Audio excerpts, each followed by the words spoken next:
Hi అండి, నమస్తే. నేను అమెజాన్ నుంచి ఒక పార్సల్ తెప్పించానండి. చూడండి ఇది ఎట్లా ఉంటుందో. నాకు వాషింగ్ మిషన్ ఉంది కదండి, దాని లిక్విడ్ తెప్పించినాను అనమాట. కట్ చేస్తున్నాను చూడండి.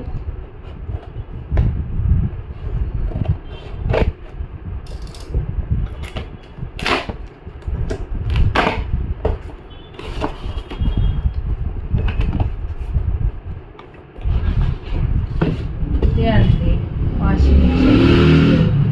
ఇది చాలా బాగుంటుందండి, చాలా బాగుంటుంది. నేను వాడబట్టి 3 years అవుతుంది. మీకు నచ్చినట్టయితే నేను దీన్ని అంతా డిస్క్రిప్షన్లో ఇస్తాను లింక్ అనమాట. కావాలంటే వాడి చూడండి, చాలా బాగుంటుంది. మురికి బాగుంటుంది. తర్వాత వచ్చేసి స్మెల్ కూడా బాగుంటుందండి. 5 లీటర్లు అనమాట. ఇది వచ్చేసి 520 రూపాయలు ఉంది అంతే. మీకు నచ్చినట్టయితే కానీ లైక్ షేర్ చేయండి ఫ్రెండ్స్.